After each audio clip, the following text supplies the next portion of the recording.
Tapi dari sudut kerohanian, inilah yang kita nak bawa sepanjang kita berwuduk, supaya kita faham bahawa sebenarnya selepas kita berwuduk, kita sembahyang subuh sebagai contoh. Daripada subuh untuk bertemu dengan zuhur, berapa jam kita ada masa terluang? Lepas sembahyang subuh, nak ambil wuduk nanti zuhur, berapa jam ada masa selang? Sekurang-kurang 6 ke 7 jam.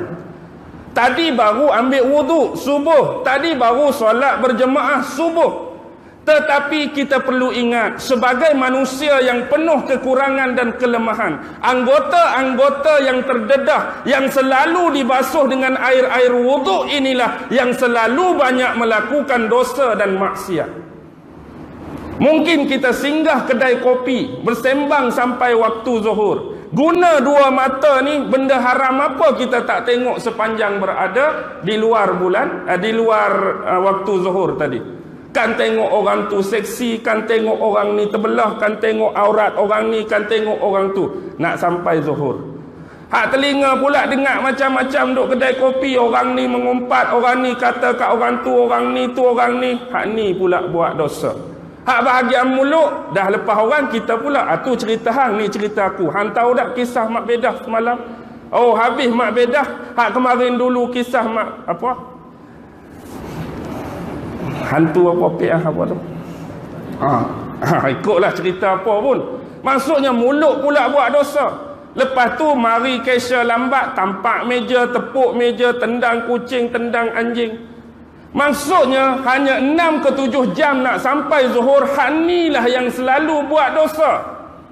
Jadi basuh sekali lagi dari sudut kerohanian, basuh sekali lagi dari sudut ruhi itu atas dosa-dosa yang kita buat. Pasal apa kena basuh lagi sampai masuk waktu asar? Rasa tak buat dosa dah kalau lepas sembahyang zuhur. Lepas sembahyang zuhur buat dosa lain pula, anggota yang sama. Jadi kita kena faham hikmah dan tujuan daripada kita berwuduk dan kita solat setiap hari tambah masuk bulan Ramadan. Jaga ketujuh-tujuh anggota tersebut. Selain tahan lapar, tahan dahaga. Hati kita jaga, jangan terseleweng, jangan terpeleok. Akal kita pun sama, jangan duk fikir benda bukan-bukan. Jangan fikir nak buat jahat kat orang, jangan fikir nak buat benda yang tak elok, benda yang tak patut. Baik, kembali dalam satu hadis qudsi riwayat Imam Bukhari disebutkan as-saumu li wa ana ajzi. As-saumu li wa ana ajzi. Puasa itu khusus untuk aku dan aku sendiri yang akan memberikan pahala dan ganjarannya. Puasa ini khusus untuk Allah. Why? Sebab sebelum ini, selain daripada ibadah puasa, setiap ganjaran-ganjaran, setiap pahala-pahala, setiap kelebihan-kelebihan yang Allah berikan bukan untuk Allah, tapi untuk siapa? Kita semayang, nanti Allah bagi pahala semayang untuk Allah ke untuk kita? Untuk kita. Kita berzakat, nanti Allah bagi pahala atas zakat, bukan untuk Allah, untuk kita besok. Semua ibadat lain kembali pada kita, tetapi satu-satunya khusus untuk Allah, dan Allah sendiri akan bagi ganjaran dan pahala dia, ialah puasa. Sebab tu bila orang tanya, ustaz boleh puasa tak kalau saya tak solat 5 waktu? Puasa pilah. Saya tak semayang 5 waktu, tapi mari bulan Ramadan saya perlu tinggal ke sebab tak semayang, ke saya kena puasa? Puasa ke kena tinggal? Jadi termaktub di dalam kitab fiqh sekian-sekian jilid sekian-sekian, barang siapa yang tidak pernah bersolat 5 waktu, jadi tak payahlah bagi dirinya untuk berpuasa 30 hari tak muktamad. Seronoklah dia. Dah hak ni pun tinggal, hak ni pun kena tinggal juga. Kadang-kadang Allah bagi rahmat, Allah bagi kesedaran, Allah bagi keinsafan. Seseorang tu tinggal sesuatu yang wajib, tapi dia buat kewajipan lain. Kadang-kadang contoh dia puasa bulan Ramadan, Allah gerak hati dia nak main masjid, Allah gerak hati dia nak bertarawih, Allah gerak hati dia nak berjemaah. Waktu itulah kadang-kadang datangnya keinsafan, datangnya kesedaran hati dia bahawa selama ni dia banyak buat dosa pada Allah, dia banyak menderhakai Allah, dia banyak melawan hukum-hukum ketetapan dan perundangan daripada Allah. Kadang-kadang seorang manusia Allah sedarkan melalui jalan tersebut. Jadi jangan cuba kita memandai-mandai tentang urusan pahala, tentang urusan ganjaran, tentang urusan hidayah. Kerja kita ialah menunjuk jalan kebaikan. Kerja kita ialah untuk merapat dan mendekatkan orang kepada jalan Allah. Bak taufik, bak hidayah, bak nak menerima keinsafan, nak menerima penyesalan, semata-mata adalah hak mutlak Allah Subhanahu wa ta'ala. Baik, bila kita sebut tentang puasa bulan Ramadan, kita ada rukun Islam yang 5. Dan puasa termasuk salah satu daripada rukun Islam yang 5. Yang pertama, mengucap 2 kalimah syahadah. Yang kedua, solat 5 waktu. Yang ketiga, menunaikan zakat. Yang keempat, berpuasa di bulan Ramadan. Yang kelima, menunaikan haji bagi ataupun barang siapa yang berkemampuan. Baik, cuba kita perhati betul-betul. Setiap komponen-komponen dalam rukun Islam yang 5 masih lagi mengekalkan bahasa dan kalimah yang sama. Tetapi salah satu yang terpeleok dan terlari jauh ialah puasa. Kita tengok dalam bahasa Arab yang asli, kita masih menyebut kalimah syahadah. Dan hari ini pun walau ditambah dengan komponen kalimah dan bahasa Melayu, kita masih kekalkan kalimah syahadah. Mengucap bahasa Melayu, 2 bahasa Melayu, kalimah bahasa Arab walaupun dimelayukan, syahadah pun masih lagi bahasa Arab. Kekal dia bahasa Arab, kekal dia bahasa Melayu. Bab semayang, bahasa Arab sebut as-salah. Kita hari ni pun hang tak solat ke?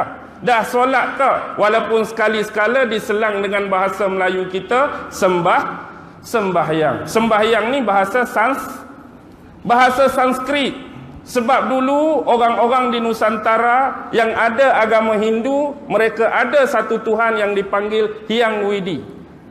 Hyang Widi, Tuhan yang Esa, Tuhan yang Maha Tunggal. Jadi mereka sembah siapa? Sembahyang. Hyang itulah, Hyang tu nama Tuhan. Sembah Hyang, kita ambil hatulah. Kita ambil hatu sembahyang. Kita pun duk sambung sembahyang Esa lah, sembahyang tu lah, sembahyang ni. Hyang tu dah nama Tuhan lah. Okey, zakat. Hari ni zakat masih kekal bahasa Arab. Hang dah bayar zakat belum? Zakat masih guna. Haji, abang dah berapa kali pi haji masih guna. Tapi puasa dalam bahasa Arab apa dia? As-saum, kadang-kadang as-siyam. Pernah guna tak? Berapa hari bulan kita nak saum tahun ni? Pernah dengar guna gitu? Tak pernah. Penat betul lah panah tahun ni aku bersiam ah. Tak pernah guna. Hak kita guna puasa. Why? Hak ni satu-satunya terpeleok dan lari jauh. As-siyam, puasa. As-saum, puasa.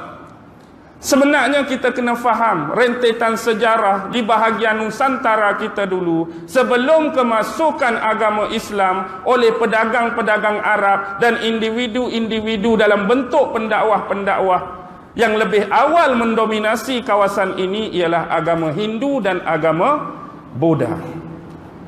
Jadi semasa orang-orang tua kita dulu, nenek-nenek moyang kita dulu, mungkin ada yang terjebak dengan Hindu ataupun Buddha, mereka juga ada satu ritual. Mereka juga ada satu ibadah yang berbentuk menahan diri dari makan dan minum, menahan diri daripada melakukan hubungan dengan pasangan, menahan diri daripada melakukan perkara-perkara yang membatalkan puasa. Yang beza mungkin cuma konteks masa, konteks waktu, berapa lama jam, tujuan apa diibadahkan, tujuan apa ritual ini dibuat. Tetapi bab menahan diri dari makan dan minum sudah sedia ada di dalam amalan dan ritual datuk nenek moyang dahulu. Bila mari Islam dengan satu amalan, dengan satu ibadah yang wajib dinamakan puasa, dinamakan as-siyam, dinamakan as-saum. Pada zaman era Hindu dan Buddha dulu, ibadah macam ni, hak tahan diri macam ni dinamakan upawasa, bahasa Sanskrit. Upawasa, upawasa, upawasa, upawasa. Last sekali yang tinggal cuma puasa saja. Jadi bila sebut puasa, semua orang tahu menahan diri dari makan dan minum. Sebab tu dia satu-satunya tak lekat kepada kalimah asal, iaitu as-saum dan as-siyam. Baik, Ustaz bila nak mari cerita yang menakjubkan ni? Tak ada cerita menakjubkan lagi. Baiklah, pukul berapa sekarang ni? Tengok jam Ustaz. Nak pukul 11 dah. Okey Okey, baik. Malam ni kita nak bawa satu analogi. Dan saya ingat mungkin ada di antara penggemar-penggemar YouTube dan sebagainya sudah mendengar tentang kisah ini. Apapun kita ambil perkiraan yang umum, saya mau bawa bulan Ramadan ini dengan salah satu analogi tentang makhluk Allah. Makhluk Allah ni bukan malaikat. Makhluk Allah ni bukan manusia. Makhluk Allah ni bukan pokok-pokok dan tumbuhan. Tapi makhluk Allah ni nama dia haiwan. Makhluk Allah ni nama dia binatang.